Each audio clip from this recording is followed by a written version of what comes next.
High, আমি শৈবাল। আজ তোমাদের সঙ্গে আমার নিজের হাতে তৈরি করা ছোট্ট একটি কাজ শেয়ার করব। ছোট্ট একটা মাটির ঘর।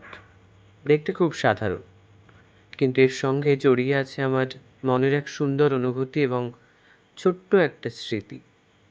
এই ঘরটি আমি নিজের হাতে তৈরি করেছি। মাটির তৈরি এই ছোট্ট ঘরটা প্রথমে আমি সাদা রং দিয়ে পুরোপুরি রঙিন করে নিয়েছি।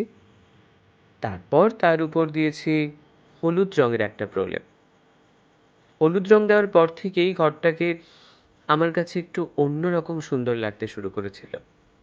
মনে হচ্ছিল এবার এটাকে নিজের মতো করে সাজিয়ে তোলে। তারপরই শুরু হলো আসল কাজ। এক এক করে নিজের হাতে আমি এই নকশাগুলো আঁকতে শুরু করি। কোথাও ফুল, কোথাও পাতা, কোথাও ছোট্ট একটা সাপ, কোথাও পদ্ম। প্রতিটা নকশার মধ্যে আমি নিজের মতো করে একটু একটু করে রং যোগ করেছি। বিশেষ করে এই গোলাপি রঙের ফুলগুলো আমার খুব পছন্দের। হলুদ মাটির ঘটের উপর গোলাপি রঙের ফুলগুলো যেন পুরো কাজটাকে আরো প্রাণবন্ত করে তুলেছে। আসলে হাতে তৈরি জিনিসের একটা আলাদাই সৌন্দর্য আছে, কি বলো, তাই না? সবকিছু হয়তো একদম নিখুঁত হয় না। কোথাও রং একটু এদিক ওদিক হতে পারে, কোথাও দাগ একটু মোটা হতে পারে, কিন্তু সেই ছোট্ট ছোট্ট অসম্পূর্ণতার মধ্যেই তো নিজের হাতের কাজের আসল সৌন্দর্যটা থাকে, তাই না? এই ছোট্ট ঘরটার সঙ্গে আমার আরও একটা সুন্দর স্মৃতি জড়িয়ে আছে। নাগপঞ্চমীর দিন আমার মা এই ঘরটাকে সামনে রেখে শিবের মাথায় জল ঢেলেছিলেন। সেই মুহূর্তটা আমার কাছে খুবই ভালো লেগেছিল। তাই ভাবলাম ছোট্ট ঘরটাকে শুধু মাটির তৈরি একটা জিনিস হিসেবে না রেখে নিজের হাতে একটু সুন্দর করে সাজিয়ে তুলি। সেই ভাবনা থেকেই ধীরে ধীরে এই কাজটা তৈরি করা। প্রথমে মাটির এই ঘরটা সাদা রং করেছিলাম, তারপর হলুদ রং, আর সবশেষে নিজের হাতে একের পর এক নকশা আঁকা।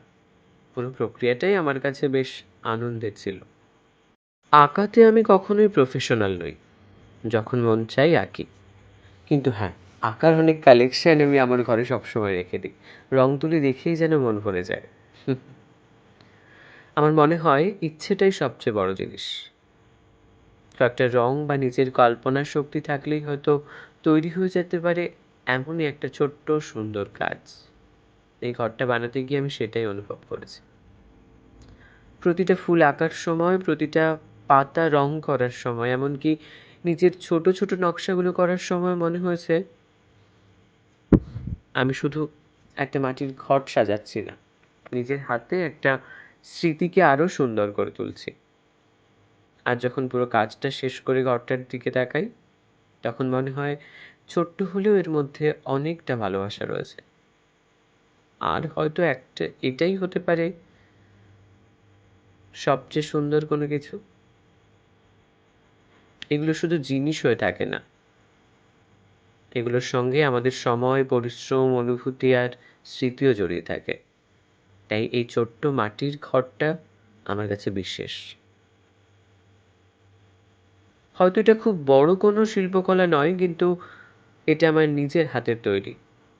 আর সেই কারণেই এর মূল্য আমার কাছে অনেক বেশি।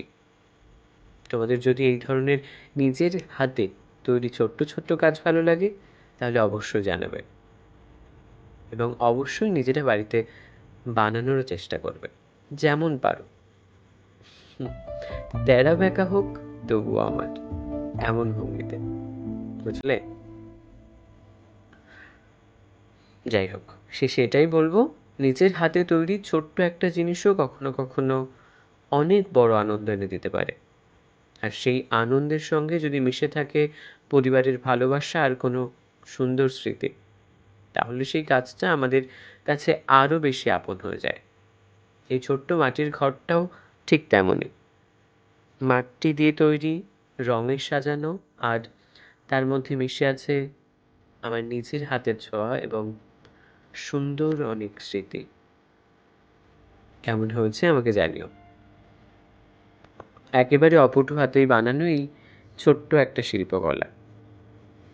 বাড়িতে আমি এরকমভাবেই ট্রাই করি। তোমরাও অবশ্যই নিজে থেকে চেষ্টা করো।